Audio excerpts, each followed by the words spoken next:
achieve that goal. It's in our national interest, and it creates greater stability on the hemisphere. Thank you, Mr. Chairman. Thanks. Thank you. Senator Hagerty. Thank you, Mr. Chairman. Welcome back. Thank you. Scott, it's good to see you. I'd like to acknowledge Senator Coons and my friend Senator Corker, who had a great deal to do with the BUILD Act that has empowered what you're doing. One of the things that struck me when my colleagues put this together was its ability to counter China. And I think the CCP has been top of mind for us in many respects. They championed the ability of this to strengthen our hand versus China. I want to focus on that in my conversation with you today. Our balance sheet relative to China is very small. China's invested roughly $1 trillion in 147 different countries in their Belt and Road Initiative. You have a $60 billion balance sheet. So what I'd like to talk with you about is how you focus those relatively small resources.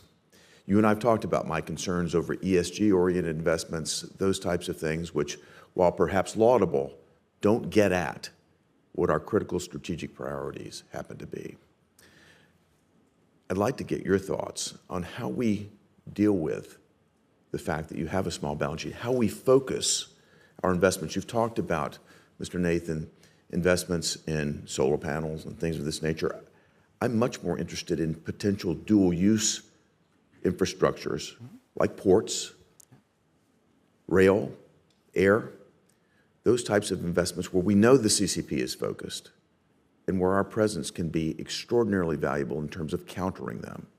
And I want to highlight that and get your thoughts on that, as well as one other thought. And this is the fact that you have the ability to hire an outstanding team. Former OPEC, the DFC, is known for having really, really great professionals. And how do you punch above your weight when you have a small balance sheet? My thought would be hiring the absolute best professionals you can get. And you can lead investments even with a small equity component. As Senator Coons was saying, you can put yourself in front with the best talent. And if we can help free up your equity a little bit more, which Senator Coons and I have talked about this, I'm all in favor of doing that. But could you talk to us a bit about focus and talent? Thank you for the questions, and thanks for the dialogue we've had over the last year. First, on the question related to strategic investments, I'm really proud of what we've done in the last year. We're going to report our results later this week, but it will include investments in the modernization of a seaport on the Pacific in Ecuador.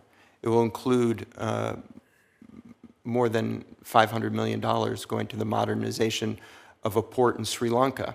A port in Colombo, where the container terminal we're supporting looks directly at the container terminal that the Chinese are supporting. This is done in concert with the Development Bank of India. They have a very strong interest in seeing shipping in that area be free and unencumbered by coercion. Similarly, we expanded our financial support for a port on the Black Sea in Georgia, where because of the conflict in Ukraine and Russia's aggression, this has become more important than ever. We did the financing of an airport expansion in Sierra Leone, which will have huge impact on this very poor country in West Africa. All laudable. I commend that direction. I would be interested in what percentage of your total investments these types of dual-use strategic investments comprise. From a dollar point of view, they're huge because these kind of deals absorb hundreds of millions of dollars. So I don't have an exact number, but in terms of the Partnership for Global Infrastructure and Investment, the vast majority of our deals, probably $8 billion out of the over $9 billion of deals, will qualify under that kind of. Well, let me encourage your continued focus there, a continued discussion on talent. Yeah, so do all that today, but. Yeah. So you're absolutely right that in a transaction-based organization like ours, without good people, we can do nothing. Human capital is the most dear thing that we have. We have a fantastic team. great people with deep transactional experience, and then the whole organization that supports that. But we're growing, and so it's a very competitive environment for hiring at the moment, particularly for people who have deep transactional experience, the lawyers, the investment officers. I have discussed with our staff that one of the things I'll raise in reauthorization is whether we can have some greater flexibility on hiring and incentives in order to compete in this very difficult labor market at the moment. That would be very helpful. I happen to believe that that could be your key source of competitive advantage, Mr. Nathan.